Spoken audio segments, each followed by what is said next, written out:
ሰበር ዜና በቅድሚያም አርዕስቶቹ ትራምፕ ለኢራን ከባድ ማስጠንቀቂያ ሰጡ። ኢራን የሆርሙዝ የባህር ወሽመጥን ካልከፈተች የኃይል ማመንጫዎቿ እና የነዳጅ ጉድጓዶቿ እንደሚደመሰሱ ፕሬዝዳንት ዶናልድ ትራምፕ ገለጹ። የኦሮሚያ ክልል ርዕሰ መስተዳደር ሽመልስ አብዲሳ የኦሮሞ ሕዝብ በከፍተኛ መስዋዕትነት ያገኘውን ድል ሊያስጠብቅ ይገባል ሲሉ አስጠነቀቁ። የትግራይ ጊዜያዊ አስተዳደር የፌዴራል መንግስቱ ለትግራይ መንግስት ሰራተኞች የደሞዝ በጀት ለቋል ተብሎ በማህበራዊ መገናኛ ዘዴዎች እየተሰራጨ ያለው መረጃዎች ሐሰት መሆኑን ገለጸ። ኢዜማ በኦሮሚያ ክልል የተለያዩ አካባቢዎች ነዋሪዎች አዳዲስ መታወቂያዎች እና የመሬት ዕደላ ማታለያዎች እየደረሷቸው መሆኑን ሰምቻለሁ አለ። ኢራን ምስራቅ አፍሪካን አስጠነቀቀች። በቅድሚያም የዶናልድ ትራምፕ ማስጠንቀቂያ ኢራን የሆርሙዝ የባህር ወሽመጥን ካልከፈተች የኃይል ማመንጫዎቿ እና የነዳጅ ጉድጓዶቿ እንደሚደመሰሱ ፕሬዝዳንት ዶናልድ ትራምፕ ገለጹ።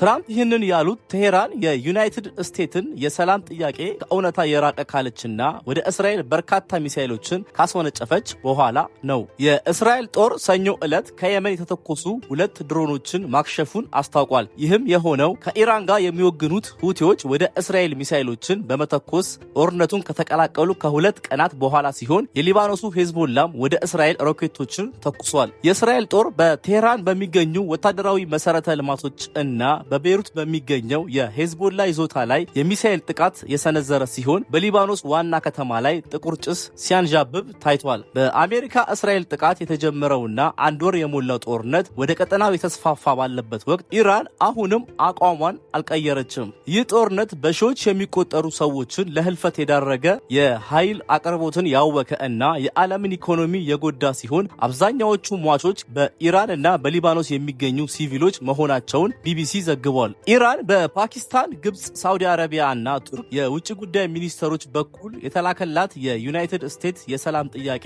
እንደደረሳት አስታውቃለች። ሆኖም የኢራን የውጭ ጉዳይ ሚኒስቴር ቃል አቀባይ ጥያቄዎቹ ከእውነታ የራቁ ምክንያታዊ ያልሆኑ እና ከልክ ያለፈ ፍላጎት ያረፈባቸው ናቸው ብለዋል።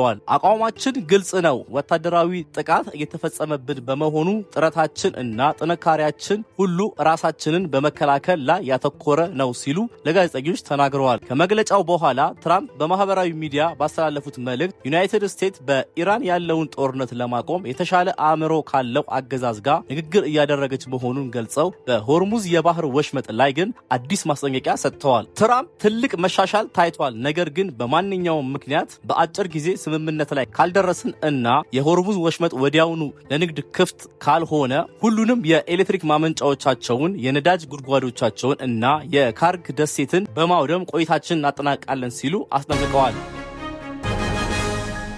እንደ አልጀዚራ ዘገባ ከሆነ የተባበሩት መንግስታት ድርጅት እና ዓለም አቀፍ የሕግ ባለሙያዎች ገለጻ ድርጊቱ የጦር ወንጀል ሊሆን ይችላል ሲሉ እየነቀፉት ባለበት በአሁኑ ወቅት የአሜሪካው ፕሬዝዳንት ዶናልድ ትራምፕ በኢራን የሲቪል መሰረተ ልማቶች ላይ ጥቃት ለመሰንዘር ያላቸውን እቅድ በድጋሚ ገልጸዋል። ፕሬዝዳንት ትራምፕ ቀደም ሲል በኢራን የኃይል እና የኤሌክትሪክ ተቋማት ላይ ጥቃት እንደሚሰነዝሩ ሲያስጠነቅቁ የቆዩ ቢሆንም ሰኞ ዕለት ባወጡት አዲስ መግለጫ ግን የጨው ውሃን ወደ ንጹህ ውሃ መጠጥ ውሃ የሚቀይሩ የዲሳይሌሽን ፋብሪካዎችን በኢላማነት ዘርዝረዋል። ይህ እርምጃ በሚሊዮን የሚቆጠሩ ሰላማዊ ሰዎችን የውሃ ምንጭ አደጋ ላይ የሚጥል መሆኑ ተገልጿል። ይህ የፕሬዝዳንቱ ዛቻ በዓለም አቀፍ የሰብአዊ መብት ሕጎች ዘንድ ጥብቅ ክልከላ የተደረገባቸውን የሲቪል ተቋማት ኢላማ ያደረገ በመሆኑ ከፍተኛ ተቃውሞ እያስነሳ ይገኛል። በማንቸስተር ዩኒቨርሲቲ የዓለም አቀፍ ሕግ ረዳት ፕሮፌሰር የሆኑት ዩስራ ሱኢዲ ለተባባሪ ሚዲያዎች በሰጡት አስተያየት ይህ ግልጽ የሆነ የጋራ ቅጣት እርምጃ ሲሆን በዓለም አቀፍ ሰብአዊ ሕጎች የተከለከለ ነው ብለዋል።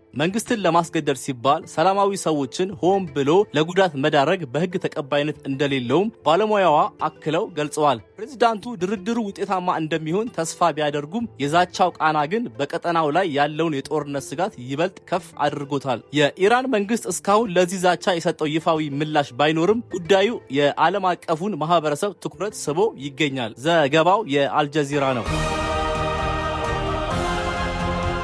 በቀጣይም የትግራይ ጊዜያዊ አስተዳደር ፌዴራል መንግስቱ ለትግራይ መንግስት ሰራተኞች የደሞዝ በጀት ለቋል ተብሎ በማህበራዊ መገናኛ ዘዴዎች የተሰራጩ ያሉት መረጃዎች መሰረተ ቢስ እና የተሳሳቱ ናቸው አለ። ጊዜያዊ አስተዳደሩ የዚህ አይነቱ መረጃ ዋና ዓላማ በመንግስት እና በህዝቡ መካከል አለመተማመንን መፍጠር ነው በማለት ትላንት ባወጣው መግለጫ ኮንኗል።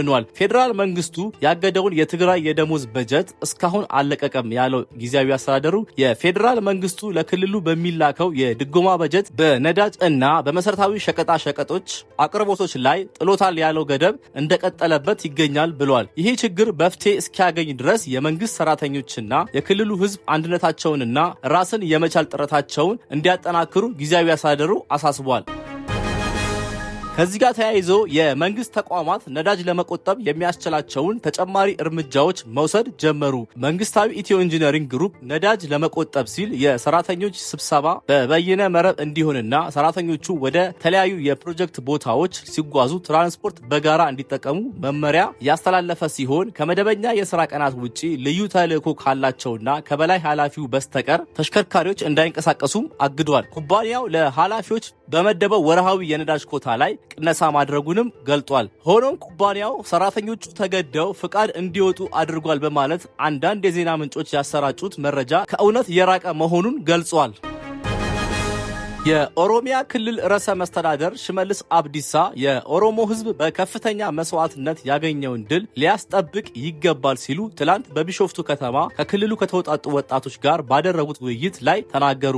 የወንድማማቾች መገዳደል ይቁም፣ ዘላቂ ሰላም ይስፈን በሚል መሪ ቃል ለ2 ቀናት በከተማዋ በተዘጋጀው በዚህ ጉባኤ ላይ የማጠቃለያ ንግግር ያደረጉት ሽመልስ የኦሮሞ ህዝብ ነፍጥ አንስቶ ታግሏል፣ አሁን ግን ጦር መሳሪያ አንስቶ የሚታገልበት ምንም ምክንያት የለውም በማለት ተናግረዋል። ሽመልስ አብዲሳ በትግል ስም ነፍጥ አንግበው ጫካ የገቡ አካላት የያዙት መንገድ አክሳሪ መሆኑን ተረድተው የሰላምን አማራጭ ብቻ ሊከተሉ እንደሚገባቸውና የኦሮሞ ህዝብ ለአንዴ እና ለመጨረሻ ጊዜ ከዚህ አዙሪት ሊላቀቅ እንደሚገባ አሳስበዋል። ሽመልስ በአሁኑ ወቅት ለኦሮሞ ህዝብ እታገላለሁ የሚል አካል ህዝቡ በትምህርት፣ በኢኮኖሚ፣ በመሰረተ ልማት ብቁ እንዲሆን እና ጠንካራ ስርዓተ መንግስት እንዲገነባ መታገል አለበት። ከዚህ ውጭ ያለው አካሄድ ግን ለማንም አይጠቅምም በማለትም ተናግረዋል።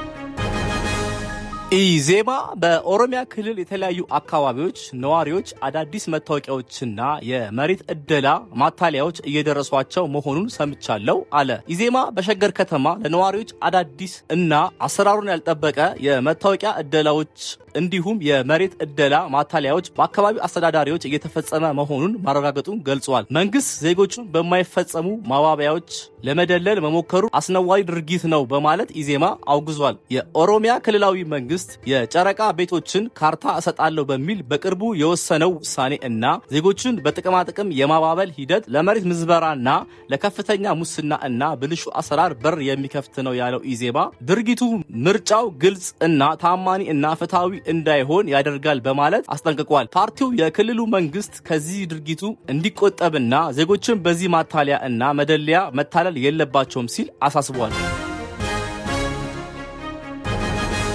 በቀጣይም ኢራን ምስራቅ አፍሪካን አስጠነቀቀች።